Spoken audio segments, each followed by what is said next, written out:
हो रहा है। और रशिया भी स्ट्रेटेजी अच्छी खासी इस्तेमाल करता है। आप खुद देख लें, इंडिया को 46% पे ऑलरेडी डिस्काउंट दिया उसने। तो जब इतने अच्छे डिस्काउंट्स मिलेंगे तो कौन उस चीज को कहेगा कि भाई मैंने ये चीज पूरी नहीं करनी। मुझे अच्छी अचीवमेंट लगी है कि रशिया के साथ दूसरे ममालिकों ने एक ताल्लुकात जो है अपने बेहतर किए हैं, और ना सिर्फ अमेरिका के पिट्ठू नहीं बनना चाहिए। मकसद ये है कि हमें तमाम तर अपने मुल्क के मफाद दे के आगे चलना चाहिए। America is the super power हम कंसीडर करते थे, क्योंकि हर एक चीज जो अमेरिका करेगा, डिसाइड करेगा, वही बाकी कंट्रीज भी उसको फॉलो करेंगी। लेकिन आज ऐसा नहीं है। वालेकुम, कैसे हैं आप? जी अल्हम्दुलिल्लाह। अच्छा सर, आज का हमारा सवाल ये है कि हम लोग खुद जानते हैं कि रशिया को एक बाइकआउट की सिचुएशन फेस करना पड़ी। यूएस की तरफ से सैंक्शंस भी लगाई गई कि भाई रशिया के साथ आपने ट्रेड नहीं करनी है। उसके बावजूद अब बहुत सारी कंट्रीज जहां पर ट्रेड कर रही थी, इवन कि जापान और इंडिया भी ट्रेड कर रहा था, वहां पर अब सऊदी अरेबिया और यूएई की तरफ से भी ये कहा गया है कि हम डिस्काउंटेड रेट पर रशिया से ऑयल खरीदेंगे, और उन लोगों ने अपनी ट्रेड जो है वो 100% स्टार्ट कर दिया। आप इस चीज को किस तरह से देखते हैं? एक अच्छी बात है, दूसरे ममालिक के साथ, दूसरे तमाम ममालिक के लोगों को एक दूसरे के साथ एक अंडरस्टैंडिंग के साथ चलना चाहिए। ये मुझे अच्छी अचीवमेंट लगी है कि रशिया के साथ दूसरे ममालिकों ने एक ताल्लुकात जो है अपने बेहतर किए हैं, और हमें भी कुछ सीखना चाहिए। ना कि हमें अपना सिर्फ अमेरिका के पिट्ठू नहीं बनना चाहिए। मकसद ये है कि हमें तमाम तर अपने मुल्क के मफाद दे के आगे चलना चाहिए। अच्छा सर, यहाँ पर एक और सवाल मेरा आपसे ऐड होगा, उसमें ये है कि अगर हम लोग बात कर लेना पाकिस्तान की, तो पाकिस्तान के अंदर ये सारी सिचुएशन हमें देखने को मिली कि हम लोग रशिया की तरफ गए तो हमारे पाकिस्तान के अंदर अपने डोमेस्टिक इश्यूज बहुत ज्यादा बढ़ गए। हर कंट्री जो है वो अपने कदमों पर इस वक्त खड़ी हो चुकी है, लेकिन हम लोग अभी तक बैसाखियां जो है छोड़ने को तैयार नहीं है।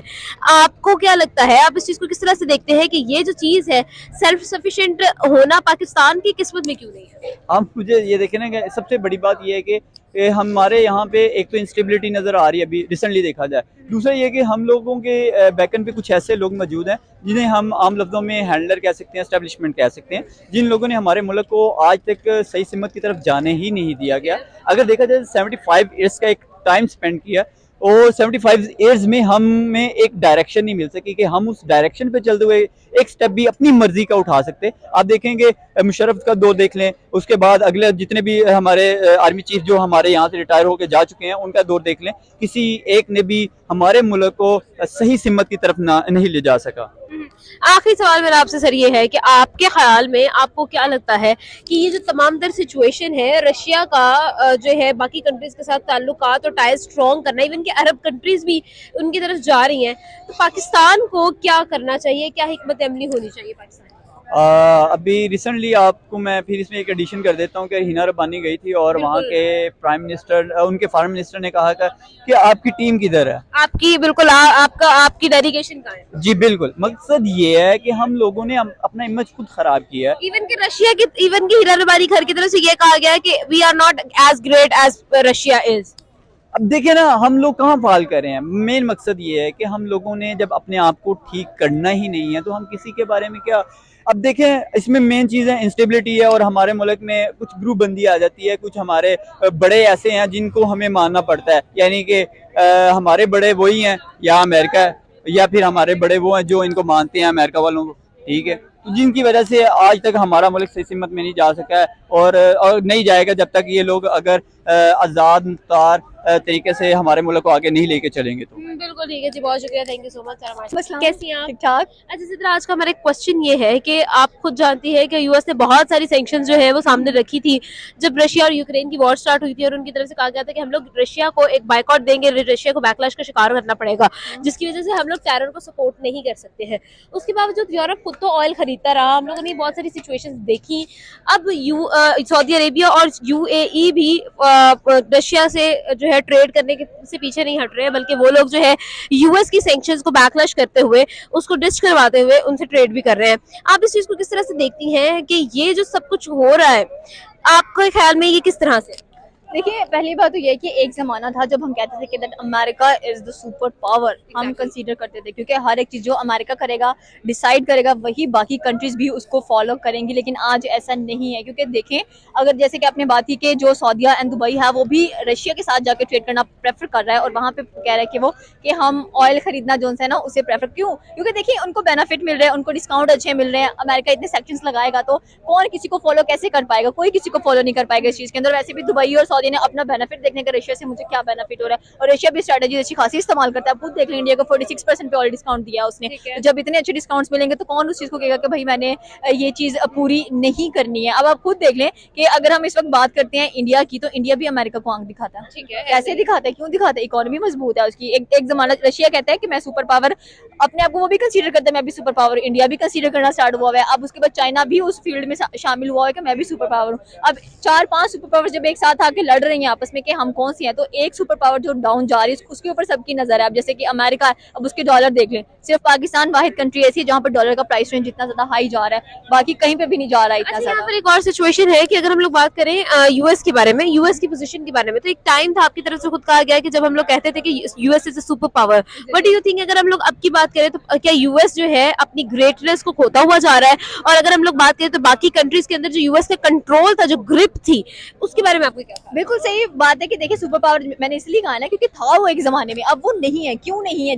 सबसे बड़ी बात है कि उसका जो डॉलर है वो गिर रहा है नीचे। क्यों गिर रहा है? क्योंकि बाकी कंट्रीज जो है उसको आके ओवरकम कर रही हैं डॉलर की जो चीजें हैं। वो कहते हैं कि हम क्यों डॉलर में जाके ट्रेड करें, जब इंडिया ये चीज कर सकता है तो हम क्यों नहीं ये चीजें कर सकते हैं। इसकी सारी वजूहत शायद वो भी यही चाहते हैं कि एक तो हम कहते हैं कि ये जो सेक्युलर स्टेट्स होती हैं ये बहुत ज्यादा कंफर्टेबल होती हैं, हर एक चीज को अपने अंदर जस्ट कर लेती हैं, एब्जॉर्ब कर लेती हैं। लेकिन अब अमेरिका ऑब्जॉर्व नहीं कर रहा उन चीजों को। अमेरिका कंसीडर होता था बहुत सख्त हर चीज में, इकोनॉमी हाई है, डॉलर की प्राइस रेंज हाई है, हर एक चीज है ये, लेकिन नहीं। आज आप साउथ ईस्ट एशियन कंट्रीज देखें, वही गालिब आ रही हैं उसके ऊपर। और ये सबसे अच्छी बात है कि ईस्टर्न कंट्रीज को साउथ ईस्टर्न कंट्रीज जो हैं अब वो टैकल करना जानती हैं किस तरह से हम लोगों ने करना है। और वैसे भी रिसेंटली जो बाइडन है उसके प्रेसिडेंट की बात करें, उनका जो प्रेसिडेंशियल कंट्रोल है वो भी कुछ ठीक नहीं। कुत्ते बगैर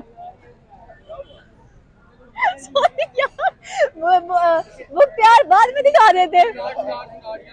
अच्छा, तो आप खुद देख लें कि यार कहते हैं ना कि हर अरूज को जवाल होता है। अब जो अरूज पे चीज थी उसको जवाल नजर आ रहा है, और जवाल कौन दे रहा है? जवाल देने के लिए काफी कंट्रीज खड़ी हैं उसके आगे, और अब किसी को भी फर्क नहीं पड़ता। कैरी कर गई हूँ। अच्छा, यहाँ पर एक और सवाल है मेरा आपसे, आपके ख्याल में आपको क्या लगता है कि with in the coming years कौन सी ऐसी पावर्स होंगी जो कि सुपर पावर के तौर पर सामने आएंगी? आपकी तरफ से कहा गया बहुत सारी ऐसी कंट्रीज है जो इस दौड़ में शामिल हो चुकी हैं। अगर हम लोग बात करें और वो अपने अपने तरीके से बहुत बेहतरीन तरीके से जो है यूएस को बीट कर सकती हैं, उसमें उसके अंदर चाइना भी है, उसके अंदर जो है इंडिया भी है, ठीक है। उसके बाद अगर हम लोग इन सब चीजों को देखें तो आपके ख्याल में कमिंग ईयर्स में ये जो कंट्रीज जो इस दौड़ में है, इनका स्टैंडर्ड क्या होने वाला है? इनका स्टैंडर्ड बहुत ज्यादा हाई है, क्योंकि आप खुद देख लें कि रशिया अपने आप को वो ये नहीं कहती कि मैं सुपर पावर बनूंगा, वो कहता है मैं हूँ। इंडिया ऑटोमेटिकली उस फील्ड में जा रहा है। तो अब आप खुद देख लें कि अब चाइना में रेस लगनी है, रशिया में रेस लगनी है, और इंडिया में रेस लगनी है, लेकिन इंडिया इस वक्त रशिया और चाइना से भी ज्यादा टॉप पे जा रहा है। यहाँ ये तो आपकी बात मैं डेफिनेटली कैरी करूंगी, लेकिन यहाँ पर एक और सवाल है मेरा, पाकिस्तान को कहाँ देखती है?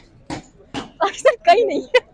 पाकिस्तान बहुत ज्यादा डाउन है। एंड अगर आप बात करें सीरियस तो 50-60 इयर्स पाकिस्तान बैक गया है। जो हम कहते हैं ना कि 75 इयर्स हम लोगों को इंडिपेंडेंस हो गए हैं, आप 75 में से 60 पीछे लगा लें और 5 साल देखें अब हम कहाँ पर स्टे कर रहे हैं। हम यहाँ पर प्रोजेक्ट्स कंप्लीट नहीं होने देते, हम यहाँ पर प्रॉपर काम नहीं करने देते हैं किसी को भी। क्यों नहीं करने देते? क्योंकि हमारी जो गवर्नमेंट है वो स्टेबल नहीं है। हमारी यहाँ पर एरिस्टोक्रेसी इतनी अच्छी चल रही होती है, मुनारकी इतनी अच्छी दिखा रही होती है, बाप दादा से जो गवर्नमेंट चल रही है वही आगे चलती आ रही है, किसी नई गवर्नमेंट को आने का मौका नहीं देते हैं ये लोग। और Pakistan, I don't think so कि इस कहते हैं ना इंडिया के हम अगले जन्म में जाकर कुछ अच्छा करेंगे। पाकिस्तान इस जन्म में भी कुछ नहीं करा, नेक्स्ट जन्म में भी कुछ नहीं करना, क्योंकि पाकिस्तान की आवाम सोई पड़ी है। और जब पाकिस्तान की आवाम सोई पड़ी है तो अब खुद देख लें कि जो गवर्नमेंट है वो जो मर्जी करती रहे, हमने अपनी मर्जी करनी है। पेट्रोल महंगा हो जाए हम खरीदने जाएंगे, आटा महंगा हो जाए हम लाइनों में लग के लेंगे, लेकिन हम हड़ताल नहीं करेंगे बाहर निकल कर। तो आप खुद देख लें कि जहाँ पर आवाम सोई हुई है, इतना कुछ हो रहा है मुल्क के अंदर, और आवाम निकल के बाहर इनकलाब नहीं ला रही है, उस मुल्क का क्या हो सकता है? उसने यहाँ पर ही रहना है और वो यहाँ पर ही रहेंगे।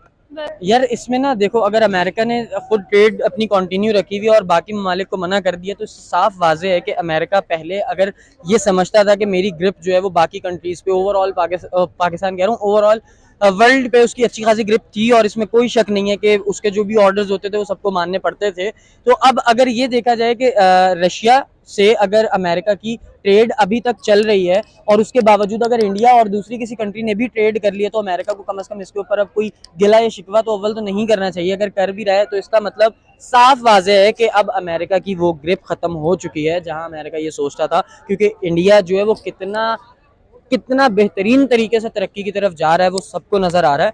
तो मैं समझता हूँ कि ऐसा ही ना हो कहीं आने वाले 10-15 सालों में इंडिया जो है वो बन के बैठा हो, क्या कहते हैं उसे, जाइंट बन के बैठा हो, सुपर पावर बन के बैठा हो। तो ये कोई कुछ भी हो सकता है। इंडिया जो है वो हर सेक्टर के अंदर दे आर ब्लास्टिंग। बिल्कुल, थैंक यू सो मच।